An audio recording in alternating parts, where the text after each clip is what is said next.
Hello, everyone, and welcome back to week 6 of the Inspire series. I'm here once again with my partners in story, Karen, Holly, Michelle, Sarah. Josh, unfortunately, can't be with us, but we have Julie from Books in Homes with us once again. Welcome, everyone.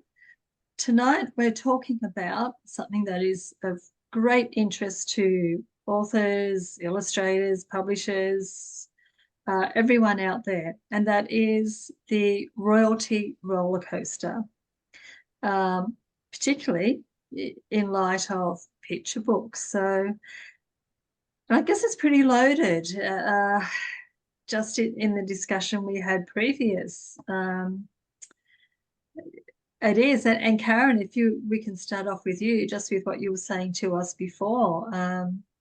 Yeah, I was just saying that in Europe, in a few countries, they have a set price for a new book when it comes out, and no matter where it's sold, that's the price of the book. So the chain stores or the discount stores would have to sell the book at the same price as a bookstore. And that gives the book a chance to make money when it's a new release. And it also gives the bookstore a chance to survive and be able to compete against the big chains. For example, I think it was Prince Harry's book Spare. I think it was $35.99 or something. And someone came in and said, well, I can get it for $32.99 in the chain store, so I'm not buying it here. Why would I buy it here? And that's the problem in a nutshell. And if you want kids to read, and also people are on a budget, they're going to go for where they can afford to buy. So it's hard. There's two sides. I don't know what the answer is, but if you want your creatives to survive, you've got to think about maybe a set. Apparently in Europe, where it is brought in, it's made a big change, and they're thriving. So I don't know how it would go in Australia, but what do you think, Sarah? Because you were saying it was, I heard it was in Germany, and you were saying it was in the Netherlands. So here in the UK, we don't have the set prices. We have exactly the same issues that Australia has. But I experienced it personally about 6 months ago. I had written a book for a Belgian publisher, but initially it was going to go over to the Netherlands for their Kinderboeken Week, for their Children's Book Week. And then it was going to go into all the major stores in the Netherlands for, I think, about 3 months. Belgium, where it was actually published, those stores wouldn't take it because it was set at a certain price. It was like an offer for the first 3 months, which the Children's Book Week was promoting all their books that are under their umbrella, had kind of slashed the prices. So it was, yes, sorry, I'm saying the Netherlands. It went into the Netherlands, but it wouldn't go into Belgium because there was that cut-off point where all children's books cost the same. And I have to say that Belgium puts a big onus on reading, because we're also talking about, what's the knock-on effect for people. But I think reading is viewed differently in Belgium. For example, during the pandemic, the bookstores stayed open alongside the medical facilities as a mental health place for people to go. So that's how reading is seen. So although they have this standardized price for all their books, specifically in their different categories of children's,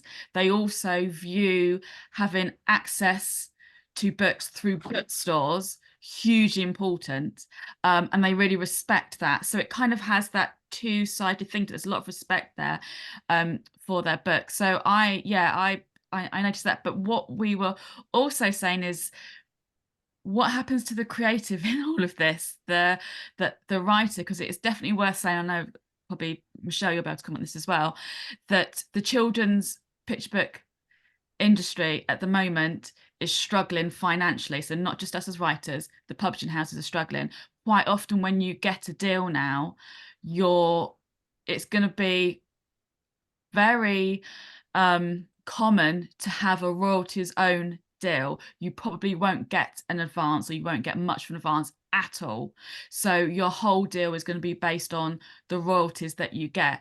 So when these books are sold in discount stores and certain online places, obviously the royalties then are next to nothing. So there is this long chain, and it's very, very tricky. I can't really pick it out too much because there's so many implications, because we want books in children's hands, we want them to have access to them, but we need to also be able to be in a position where we can write them. And if we're not in that position, then what's going to happen? So I don't, yeah, Michelle, I don't know if you've had that experience with less advances and just more royalty heavy deals.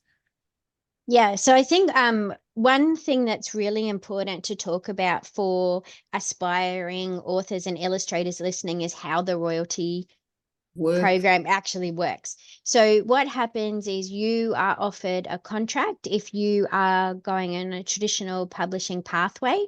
And if you are a picture book author, you will be offered half of 10%. So publisher offers you 5% for the author and 5% for the illustrator. Now that's on the recommended retail price. So if your book is selling at the recommended retail price of $24.99, you're getting 5% of that. That is if it is sold at full price, probably through an independent bookstore. If you are getting your book sold through a major chain for $10, you are getting 5% of $10, and that depends on the agreement that they have with the large chain, sometimes selling at a loss, which means you wouldn't actually earn any royalties at all, even though your book is in a big chain seller. So that's kind of the royalty side of it. There's also things called returns, which means bookshops can return your book if they didn't sell your book within that 3-month period. And then that is again taken off your royalties. And then there's a thing called an advance. So an advance is not free money. An advance is an advance on your royalties. So if you're offered an advance of $500, that means that you have to earn more than $500 in royalties before you get any more money.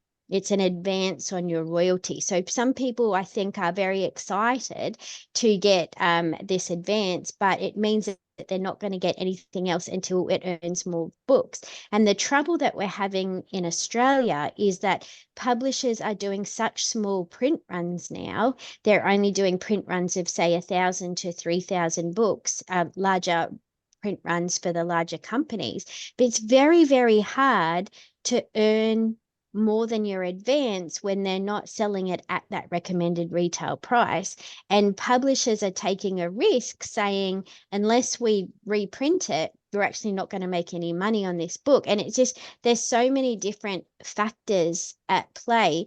And so many authors and illustrators go into this business thinking, once I get my royalty check, I'll be able to go part-time. Or, you know, once I get my royalties, it means I can start transitioning to do this more often. And they're so disappointed when they get their royalty check, because it's really, I mean, in most cases, depending on the print run, the price that it's sold at, there's so many other things that could happen that your book is not available.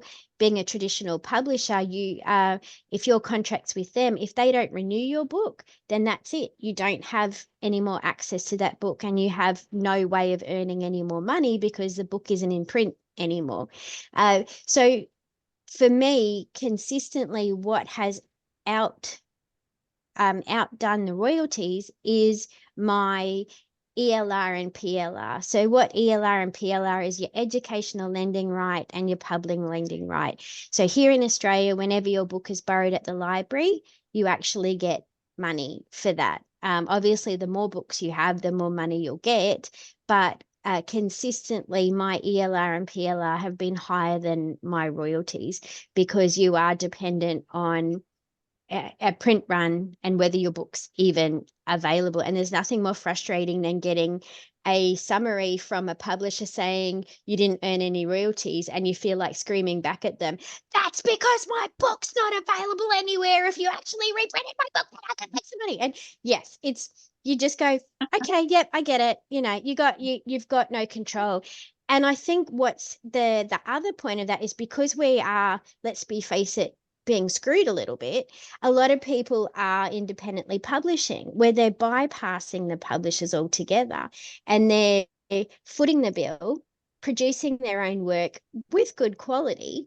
And, there is this other avenue now where authors and illustrators can do that and actually earn money or be in control of the amount of money that they earn, which has a knock-on effect for publishers because, the market is saturated not only by traditional publishing books, but independently published books. And you've got a economic situation where people can't afford to put petrol in their car, let alone Correct. buy a picture book for $24.95, let alone $10. So why do we do it? Because know. we love it. Because we You've love got it. to. We do love it, but we can't do it for love. We have to be No. sustainable, and we do not have a government that support the arts. And that is the bottom line. We need our government to actually give a toss about the creative industries, support us financially with grants and bursaries, and support small independent bookshops, support publishers, or we are going to get taken over by multi-international companies and there will be no profits coming into Australia from the amazing talent we have. Getting off my soapbox, sitting back down and passing it over to somebody else. Your soapbox is good, Michelle. But It it's so depends true, on isn't the it? It is so publishing. true. Like you can be locked out as a publisher too, Yeah. because the bookstores have their suppliers and they have their list. But how do you get on that list if you're tiny? And so you can be locked out in other ways as well. So as an author, it depends where you are. If the bigger houses have the bigger pool to get your book out and under noses. And in the media, they have that advantage as well. It's really interesting. It really is. But then you can have something crazy happen, and I was talking to someone, I can't remember who, and it was about the book The Alchemist. Yeah. It's a young girl. I love her. Anyway, we meet in the coffee shop sometimes and we talk instead of doing anything. And that book apparently was written, and it was 3 or 4 or even 5 years after it was written, it was self-published because no one would publish it. And then someone went, this is pure genius. And it got under someone's nose, and then it just blew up. And now it's this book that's just praised and wanted and like just sells and sells and sells. And it could have just sat in a garage if this person hadn't seen it. And that's the way publishing works. Like, it's nothing to do with the writing. It can be just about discoverability and whatever. Yeah. Sarah, you have both self-published and traditionally published. Yeah. As far as the royalties go, is there a big difference, little difference? As Michelle was saying, when you self-publish, you have control. So you don't necessarily make more money, but you do have more control, because you end up inevitably putting the money back in to reprint your book. But yeah, I mean, I'm noticing more and more here in the UK that the smaller publishers are having to say, it is just going to have to be a royalty only deal. And as we've spoken about so many times before, it's so hard to get a deal in the first place now that, we are kind of accepting this. I will say that my agent has been amazing, because I think as creatives, we do just accept, we just want our work out there. We just want our art out there to reach somebody. but it is a business, and it can be quite hard and a little bit icky sometimes if we've got to talk business. Like, we've really got to toughen up a bit. And having my agent, you know, she was so good, because, you know, there was a deal recently which is absolutely amazing, but yeah, it was obviously going to be royalties only, and she's like, out of principle, we just need to get something, because I just want, you know, that principle there for you as the writer, as the creative. But I get it, because these publishing houses, and quite often the smaller publishing houses, they're lovely. They are in it for the right reason. They really are there because they really do want children to engage with the books. But unfortunately, yeah, they're cut off as well. I mean, I think politically we're in exactly the same position in the UK. The arts just aren't there. I mean, you know, we have the Arts Council, we have, you know, the arts funding, but it does tend to go again to where the media dictates. You know, when new books come out, you can guarantee they're with one of the top 5. If they're going to get that slot in one of our big broadsheet papers, you know, you can guarantee that the top 10 books are going to come from those big publishers. You can guarantee that the front window display in the bookstores are going to be the books. You can just, you know, top 5, top 5, top 5, top 5. So I get why the smaller publishers are struggling and having to offer this royalty only deal. But it, you know, it is hard. And I don't think, I know personally, you know, I'm a huge children's author literature community. I don't think I know anyone that is actually doing this solely full time and making that living. It does happen, of course it does, because we see that, but I think you need to go into it with your eyes open, not in a negative way. You know, we don't want to be putting anyone off here. It's just how it is at the moment, and whether it's going to fluctuate. You know, this is how it is at the moment. What's going to happen 5 years from now, we don't know. But you just definitely have to go into it with your eyes open and just keep writing those books, because the more books you can write, you know, the more that you're getting out there. But I would say self and traditional definitely both got their pros and cons when it comes to collecting those royalties. Mhm. What do you think the turnaround would be? Like you're saying, this is how it is now. What do Yeah. you think needs to change? So there, you know, I think here in the UK specifically, the creative community is sort of finding its voice. And I think somebody gave me some really good advice, you know, a year or so ago. They said, please don't accept that really low nominal offer, because the knock-on effect for all of us as well is huge. You know, if we're all going to keep on saying, okay, fine, yeah, I'll just give you my book, that's fine, you know, I don't really want much, the knock-on effect for the creative community just grows, because they're going to ultimately keep going to these authors that are going to say, yeah, just take my work. We do need to stand stronger. We do need to stand up for our rights a little bit more.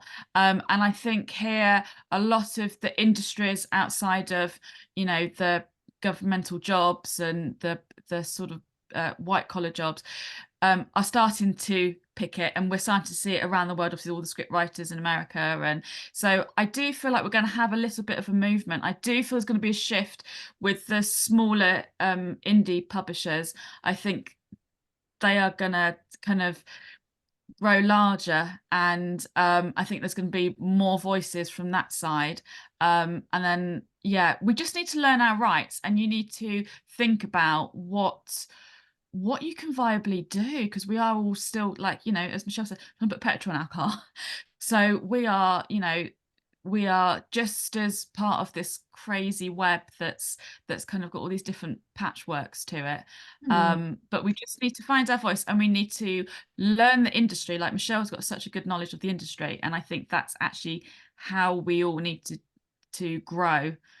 You know, knowledge is power, obviously. Yeah, and it is a definite patchwork, Michelle, isn't it? It's Yeah, and I think that's the problem. We need uniform legislation across the whole publishing industry, not just for authors and illustrators, but for musicians, for actors, for actresses. There needs to be money poured into creative arts so that we can have, just like all the other industries, a minimum wage, a a minimum contract that is offered to us and legislation that supports us, because at the moment there is no legislation that we can fall back onto. There is nothing that says somebody can't offer us a dodgy contract. If we sign it, there's no comeback from that. There needs to be money that is poured into this industry to actually give us a fair go and a fair shot at making a living. And that's not going to happen until we get a government that actually values the arts and puts time and effort into not only recognizing our contribution to the community, but to society as a whole. We provide mental health. During COVID, it was the arts who was, you know, the first one to put their hand up and do stuff for free, whether it was reading stories or music or actors, all of that. We know how important it is for society as a whole. And for us to be sustainable, we actually need to be valued for what we do. Exactly right. Holly, does the Canadian government, are they very supportive with the creative arts? Somewhat, I guess. I think it's the same kind of thing though. I think we just need consistency, like worldwide. I think there's just with all the other things that they're dealing with, I don't think that there's enough emphasis on the arts either. Yeah. Yeah. Yes, Julie. Julie. I used to work for the Australian Society of Authors as their publications manager, and they have a number of books out with recommended contracts. I know they're doing a lot of work at the moment on the about AI, which is a separate topic, but I think they joined forces with different societies around the world. I think the British one's called the Society of Authors. Is that correct? Yeah, yeah. Sarah? And they are a great place to go for legal advice for authors. Yeah, and I would recommend that if you, any of your audience or any of you are not members, that you do become members. You learn a lot from their workshops. You learn a lot from their publications. You learn all the differences in, because I actually edited the Australian Book Contracts there a number of years, the third edition of it a number of years ago. So I got into the real nitty gritty of contracts. That it would have changed at the time I was there in, say, early 2000s, would have changed a little bit, but the royalty clauses and the royalty contracts, I think, would pretty much be a standard bearer across the world as well.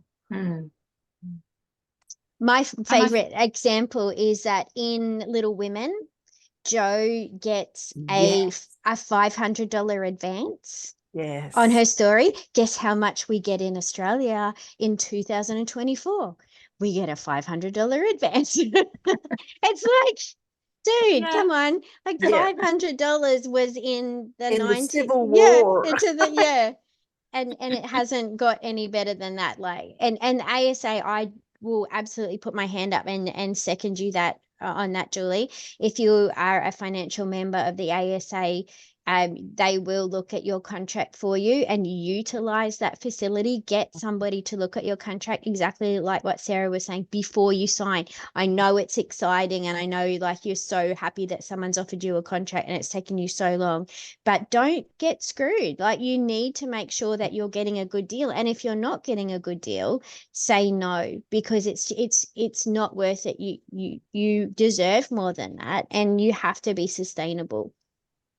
Because don't forget, for us to actually get our royalties, you know, we need to be promoting the book. So you're then working, once the book's out, you are working, you're doing events, you're doing readings, you're traveling to places, you're doing school events, you're doing bookstore events, you're working incredibly hard for this book to be sold, for you to get some royalties. So that is yours. You know, these royalties don't just roll in, so you've got to think what your role is the other side. And I was going to say that I think that we buffer our royalties quite a lot by doing a lot of author events, but I'm seeing it there as well. I mean, we did I did some author events last year, and we have a lot of lovely art centres, local community art centres, but they are struggling. They're getting no funding, and you know, they have to offer subsidised places for some children on these workshops that we're offering as authors,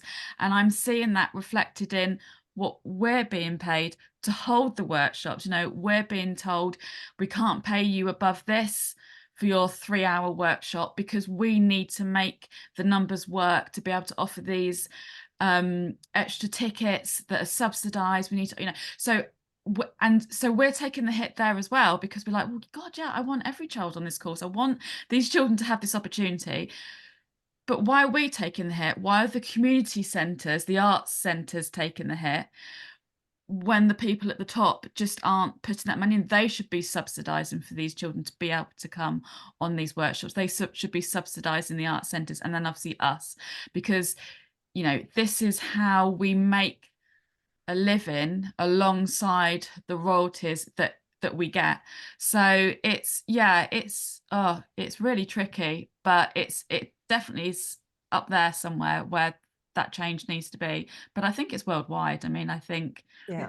Yeah, And it's it can absolutely be possible. demoralizing, because if you do go into even an independent bookshop and you do a storytelling and you sell 5 books and you know that you're only making 50 cents a book, you know, it's your return on investment's not there. And I think I don't want anyone to start thinking that it's futile or hopeless or worthless. Royalties are not how you make your money as an author. You make your money maybe from school visits or editing or coaching other people. Royalties are something that you get from your books, but it is not what is going to help you make a living. And I think we need to be very clear and differentiate that. If you have a bestseller, absolutely, you know, all power to you. That's amazing, and you will get royalties. Remember, only paid every 6 months. It's hard enough to get paid fortnightly. Let alone, can you imagine that if you get paid 6 months and then you have to make that, you know, last for another 6 months? So royalties are not what you should be banking on to make you have a long-term career as an author. If you wanted to have a career, then you need to look at other things you can do around using your skills that will bring money in, and your royalties are like a little bump in the bank account every 6 months. Yeah, Can and you it's an keep absolute the- global. So I was going to say it's a snowball effect, isn't it? Globally. Yeah. Sorry, Karen. I was just saying that value your skills too, because often other people who they want to, you've got intellectual property with what you have, and you've spent the time and the money and put the work in, and if you give it away for free, you're not valuing your own intellectual property. I was going to say. I do want to add something. If you are prolific and you build up a good backlist, then suddenly the royalties flowing through are become more sustainable, but it takes a long time to do that. Yeah, but the trouble I'm having is that smaller or publishing companies are not haven't got enough money to print your books. So they still own your books, but they're not But they don't actually keep it in reprinting. print. Yeah. Yeah. So you're not getting paid any money because they're spending money on new books, hoping that will come through. And that's why the other great thing that I love about this is that when one of us succeed, it lifts everybody up.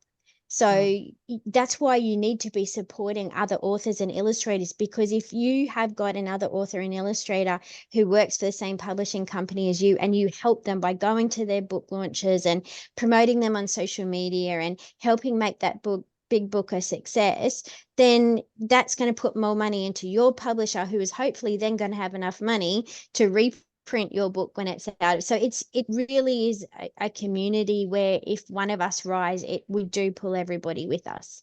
Yeah.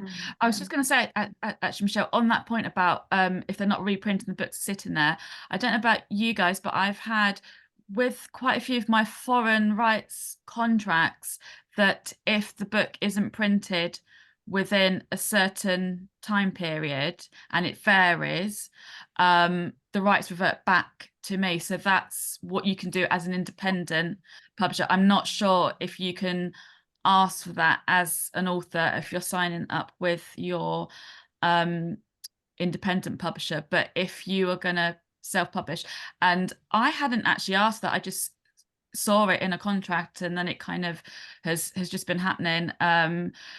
But you have to be careful. I mean, I know in some countries, you know, they're saying 10 years. They'll leave it for 10 years, and if it's not published, you know, if they don't do any print runs, then they'll revert it back to you. So that's something that you could negotiate in your contract if you self-publish or want to independently publish your book yourself, or even speak to your publisher about that. What happens if they then don't reprint for X amount of time? Absolutely. And guys, we're going to have to leave it there because we have gone overtime again, as we do. We need Josh here to rein us in. It's always a wonderful chat, always really insightful. I always learn something. I'm sure you guys learn something. And anyone who's out there watching, great conversation. So thank you everyone again. And I will see you next week for week 7, The Editor's Eye, another goodie. So we'll see you then. Bye everyone. Bye.